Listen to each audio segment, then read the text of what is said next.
Hello everyone, welcome to our new user webinar series. I am Cairo, Head of Customer Success here at Trustworthy, and today we're discussing collaboration and sharing in your Trustworthy account. Hey Don, I am going to share my Hello. screen.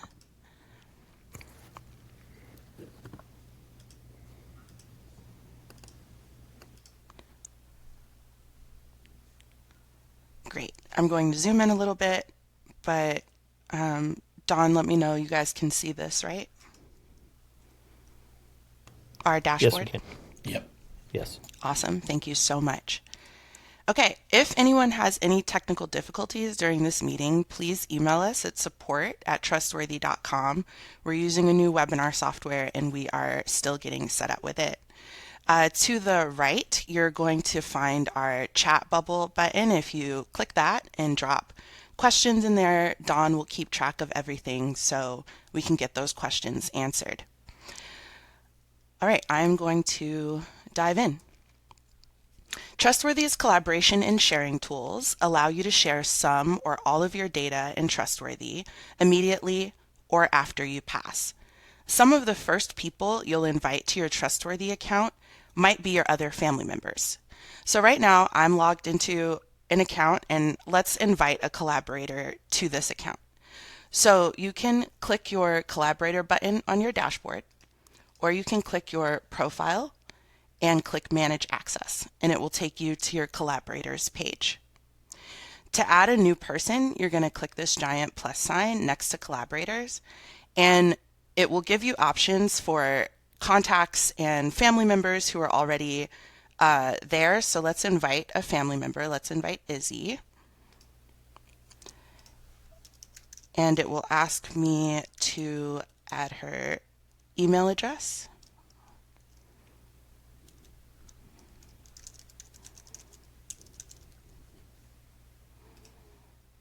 And now I'm going to select her access.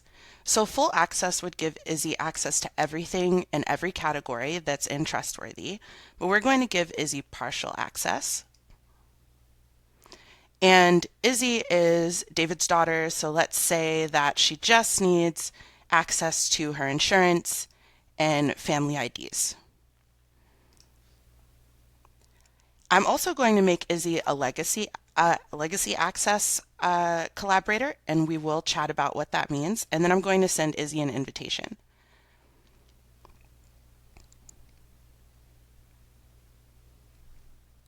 So let's see what happens on Izzy's end. So Izzy is going to get a couple of emails. One letting her know that she's been invited as a Legacy Access collaborator, and another one letting her know that she's been invited to partial access. Kyle. So Izzy got an email saying that David invited her as a collaborator and she can accept the invitation.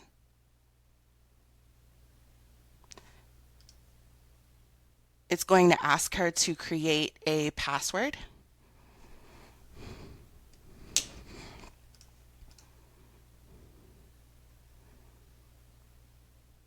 And then it will ask her how she wants to be authenticated. I'm going to choose SMS text.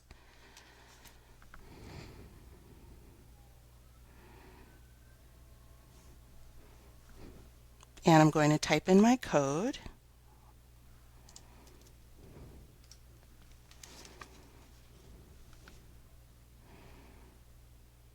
It lets me know I'm joining the Reynolds family. And here I am with limited access. So I don't have access to all the categories, just the ones that David shared with Izzy. Izzy does not have her own account. She is just a partial access collaborator to the Reynolds family. If Izzy ever decides to manage her own household, like so let's say she gets married, or she has a child, or simply moves out on her own and has her own property insurance and tax documents, she can upgrade and then invite whomever she wants to her own separate account,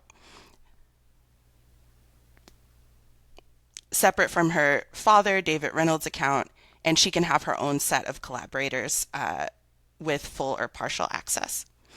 No matter what plan you are on, whether it's free or paid, you can have an unlimited amount of collaborators, and you'll always have the option to configure their access however you want. I'm going to pause for questions and move on to the next thing I want to demonstrate. Don, do we have any questions yet? We do not have any questions yet. Great. So I'm going to log into an account that is a collaborator for someone else, and also has its own account. So I'm logged in as myself. I am a collaborator on David Reynolds' account, so if I ever want to switch households, I can click that button in my profile drop-down menu, and I'll see everybody that I am a collaborator for, assuming I've used the same email address with everyone. And I can head over to David's account and see as much information as David lets me see.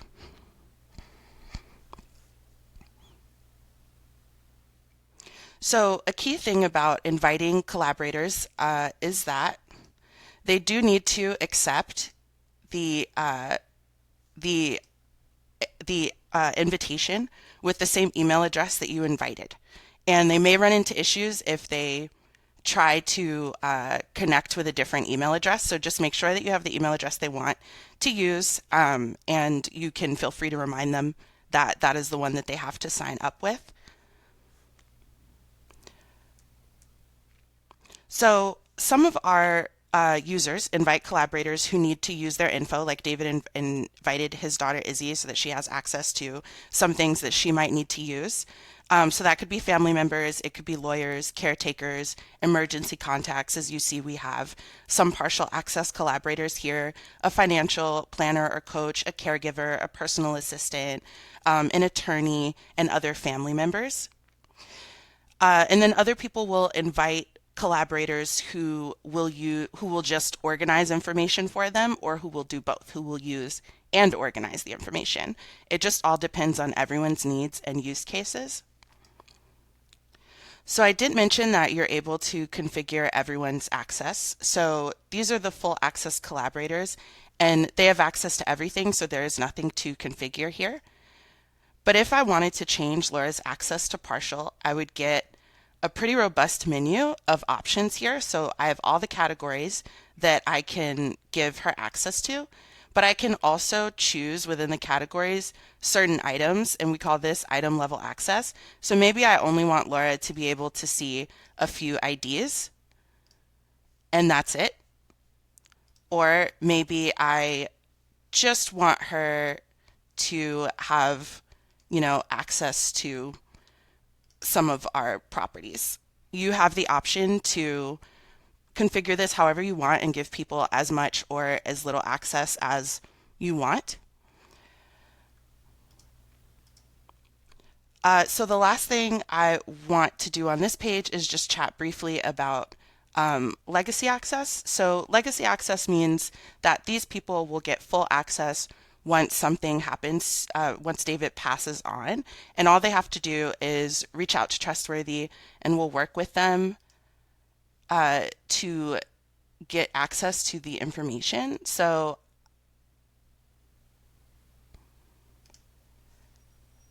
let me sign out quickly.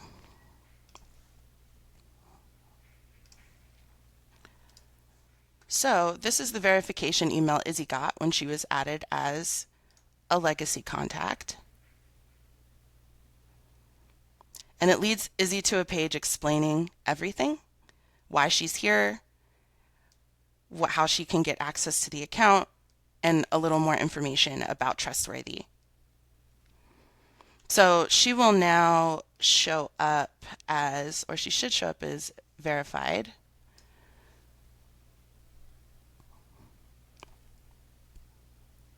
There you go. And that's all. That's all she has to do until David passes on. So you can give someone full and partial access and also give them legacy access as well. And again, you can have as many collaborators as you want on your account, and they just have to sign up with the same email address that you have invited them with. A common misconception users have is that you invite collaborators when you're finished or all set up, or you invite them just to handle things when you pass on. But Trustworthy has use cases for every stage of life, and we actually suggest inviting collaborators as soon as possible. For many members, gathering the information is the hardest part. So some people invite collaborators just to get information onto the platform, meaning they might begin collaborating at sign up when the account is actually pretty empty, and then their collaborators might help them add data to the system and organize it. Other people might wait until they have items in specific categories, like finance, and then they invite their accountant, or their tax category, and then they invite their tax advisors. If you're feeling really stuck at the beginning, just trying to gather the files, get them into your account, you may want to consider inviting collaborators who can help.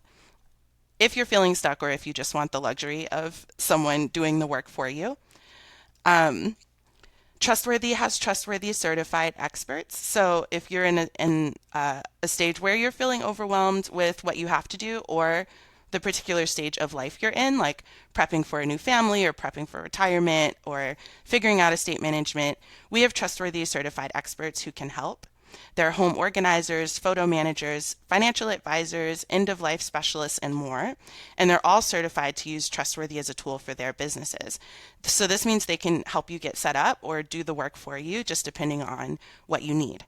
And once you agree to work with an expert by filtering through any of these categories and finding someone who fits your needs, you'll invite that trustworthy certified expert as a collaborator to your account. Again, they have to accept the invite with the email address that you invited them with, but they're going to be pros at it. So that is an option that we offer in case you are not interested in leaning on family and friends and other advisors to help you get set up. We do have a whole network of people who are able to use Trustworthy and help you with it. Cairo, can you show us how you got to that page on our home marketing site again? Like Oh, if I went to how I usually get there is through Marketplace on the right hand side, under see where it says partners on the footer, yeah, gotcha. and then services. There's a list of products, but there's a services button where we'll get to people. We're trying to make There this you go. easier to get to. That's one of our jobs. Yeah, I was actually on its whole separate page Oh, that's really? just Okay. dedicated for the TCEs. But yes, yes, you can find it in our marketplace. Any other questions before I move on? I just wanted to say a couple things, if I can, about Yeah, legacy please. access collaborators because it's sort of an important moment in the life cycle of your data. So, if you invite someone as a legacy access collaborator, like Cairo said, they don't have access to your account now. We verify that they're reachable at their email address just to smooth out that initial contact for when, if something was to happen to you as an account owner and they reach out, we know who they are. What happens at that point is we're going to require them to provide some sort of information on your passing, like a death certificate or something like that. That'll be vetted on our end by our team, and then we'll put them through an identity verification process where we'll confirm their identity, who they are. There's typically a cooling off period where we'll try and reach out with any other collaborators or any other next of kin just to vet that person before they're granted access to the account. But it's typically a pretty smooth process to make sure that that person can get access to help settle the estate or whatever their role might be. So it's not just like click a button and they get access. It goes through a lot of checks and balances before anything happens.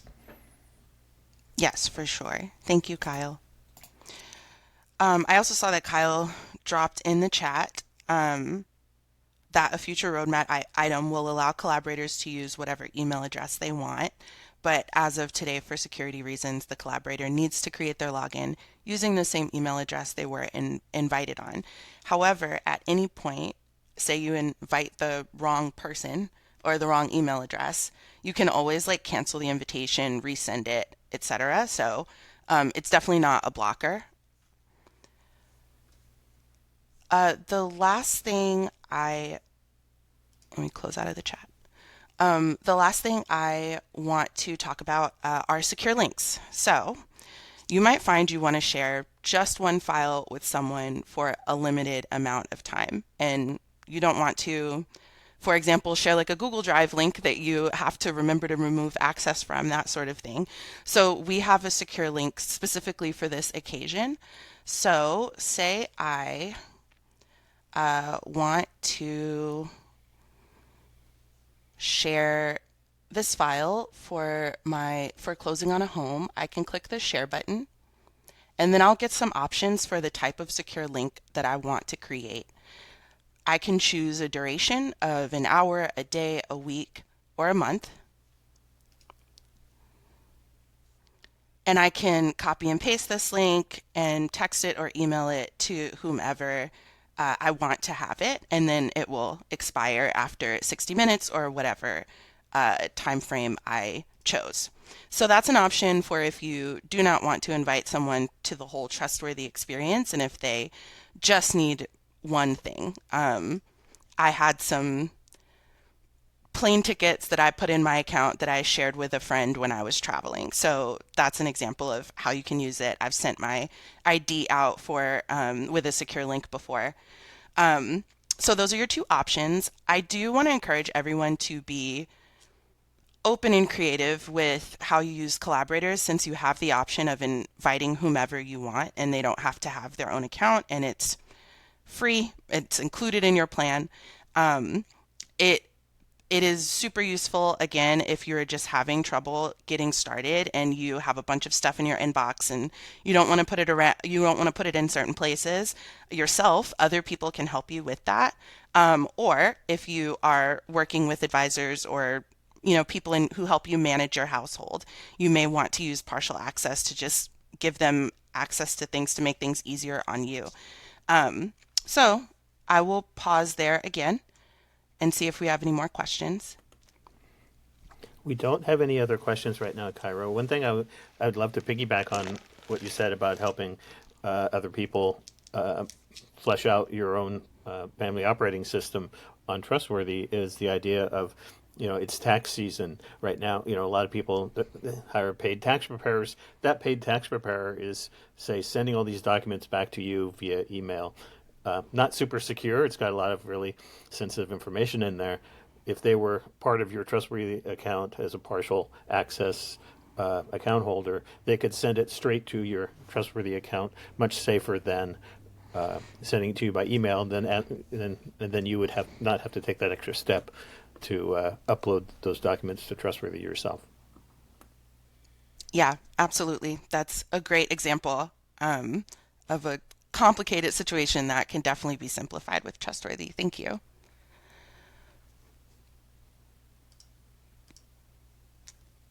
Okay, I am also seeing that we still don't have any examples. Any questions. Um, if there isn't anything that anyone else wants to add, uh, that does complete the presentation on our collaboration and sharing features.